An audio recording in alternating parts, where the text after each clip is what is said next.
Huwag puro baboy, magmanok naman tayo. Luto na nga tayo ng napakasarap at napakalambot na chicken skewers. Tara, samahan niyo ako. Gigi na yan. For sure ako na magugustuhan to ng buong pamilya nyo. Mapabata man yan o mapamatanda, magiging paborito to. Promise.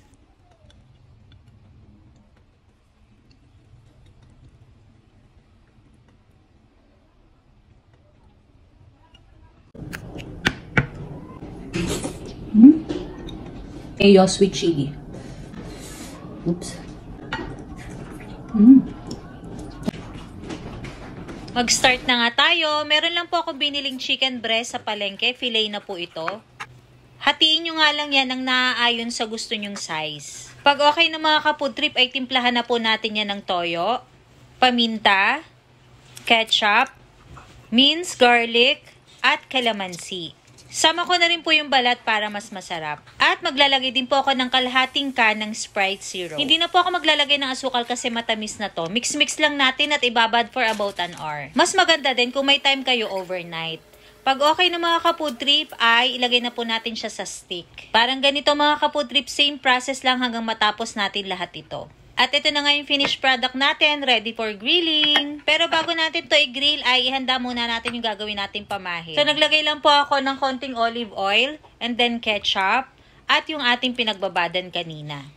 Mix-mix nyo nga lang to hanggang maging ganito yung texture mga ka-food trip at mag-ihaw na tayo. Dahil wala nga kaming ihawan at ayoko ring mausukan, pwede na po sa pan grill. Pahida na nga po natin yan ng mixture na ginawa natin kanina at low fire na lang tayo mga ka-food trip. Madali lang naman po maluto ang chicken breast kaya okay na tayo sa mahinang apoy. Baliktarin nyo lang to from time to time mga ka-food trip para hindi masunog.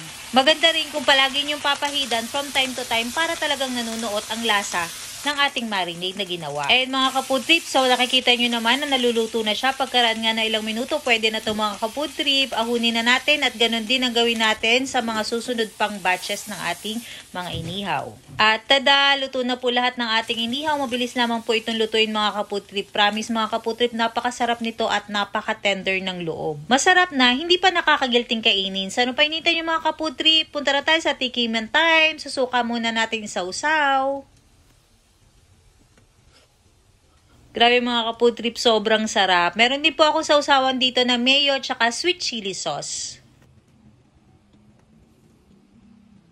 Panalo naman po itong sausawan na to sa mga kids at sa mga young at heart katulad ko. Tingnan nyo naman kung gaano ka-tender yan mga ka-food trip. So kung wala nga kayo maisip na ulam, lutuin nyo na rin ito mga ka-food trip. Tuangan pa ng masarap at mainit-init na pansit. Saan ka pa? So ano pag inihintay nyo mga ka-food trip, saluhan nyo na kung kumain. Tikiman time!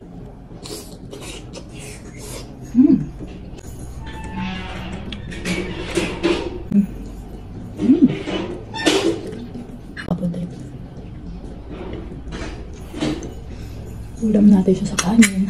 Kakamayin ko na po ha. Kain po.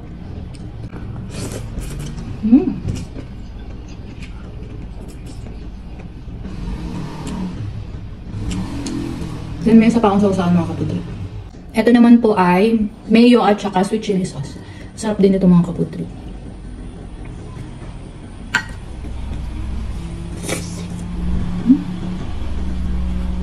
Sarap, paralo. Sarap.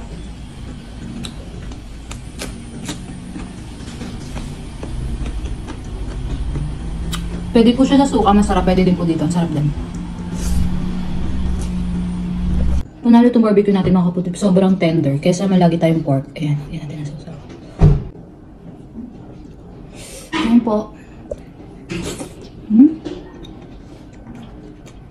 Tender. Sarap.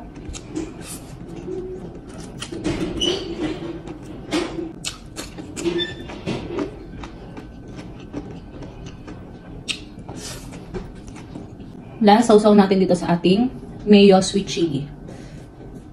Magugustuhan dito ng mga kids, mga kapudip. Sobrang sarap. Oops. Tender.